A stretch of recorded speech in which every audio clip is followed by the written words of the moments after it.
السلام علیکم ورحمۃ اللہ۔ سوال کیا گیا ہے کیا عورت جنبی حالت میں اپنے بچے کو دودھ پلا سکتی ہے؟ جی، عورت حالت جنابت میں اپنے بچے کو دودھ پلا سکتی ہے۔ اس میں کوئی شرعی طور پر نہ قباحت ہے، نہ ممانت ہے، نہ اس میں کوئی نجاست والی بات ہے، نہ کوئی ناپاکی والی بات ہے۔ اس میں تو اس کی جنابت کے ساتھ بچے کے دودھ پلانے کا کیا تعلق ہے؟ اگر آپ کو ایسے بات سمجھ نہیں آئی تو اس سے زیادہ آپ کو واضح بات کہ جب عورت حالت حیض میں ہوتی ہے، اب حیض جو ہے وہ اس کے حدث کا حکم ہر اعتبار سے جنابت سے بڑا ہے، اور اس میں عورت نے کئی دن تک رہنا ہے۔ پھر عورت حالت نفاس میں ہوتی ہے، جب وہ بچہ جنم دیتی ہے تو وہ زیادہ سے زیادہ 40 دن تک نفاس میں رہتی ہے۔ کچھ عورتیں 20 دن رہتی ہیں، کچھ 25 دن، کچھ 30 دن، کچھ 15 دن، کچھ 40 دن آخری حد ہے۔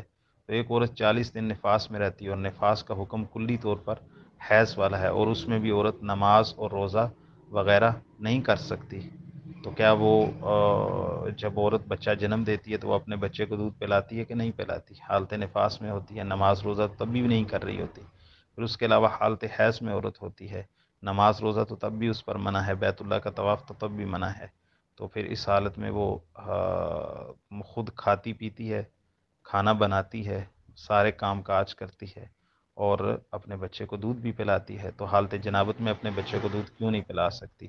یہ غیر ضروری طور پر کہ جی جنابت میں پہلے غسل کر لے تو زیادہ بہتر ہے، بس ایسے ایسی جو ہے وہ تکلف والی باتیں ڈالی جاتی ہیں غیر ضروری طور پر۔ عورت خود کھانا کھا سکتی ہے حالت جنابت میں، اور کوئی شخص حالت جنابت میں مرد ہو یا عورت ہو، اگر سحری روزے کی سحری کھانی ہو تو وہ کھا پی سکتے ہیں، اور اس کے لیے یہ ہے کہ پہلے وضو کر لے تو زیادہ بہتر ہے، ورنہ ان کے ہاتھ وغیرہ یا منہ تو پاک ہے، تو لہٰذا وہ کھا پی سکتے ہیں۔ خود کھا سکتے ہیں تو بچے کو کیوں نہیں کھلا سکتے؟ اور دوسری اس میں ایک سمجھنے کی بات بھی یہ ہے، مجھے بڑی حیرانگی ہوتی ہے، کہتے ہیں وہ پہلے جا کے غسل کر لے۔ وہ بچہ جو رو رہا ہے، بچہ جو 6 ماہ 1 سال 1.5 سال کا ہوتا ہے اور جو مدر فیڈ پہ ہوتا ہے، وہ 30 سیکنڈ بھی صبر نہیں کرتا۔ اب جو مرضی کر لیں، اس کو جب بھوک لگی ہے بچے کو، وہ صبر نہیں کرتا، بچہ تبھی روتا ہے جب مکمل طور پر بھوکا ہو جاتا ہے۔ تو اس میں آپ بچے کو بھی امتحان میں ڈال رہے ہیں، ماں کو بھی۔ تو یہ غیر ضروری سی باتیں ہیں، ایسا کوئی تکلف قرآن و سنت میں ثابت نہیں، اور قرآن و سنت نے اس سے منع بھی نہیں کیا۔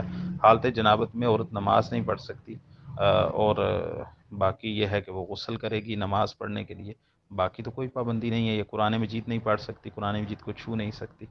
یہی پابندیاں ہیں۔ بچے کو دودھ پلانے کی یا خود کھانے پینے کی یا باقی کام کرنے کی، اس پر کہاں سے پابندی آ گئی؟ السلام علیکم۔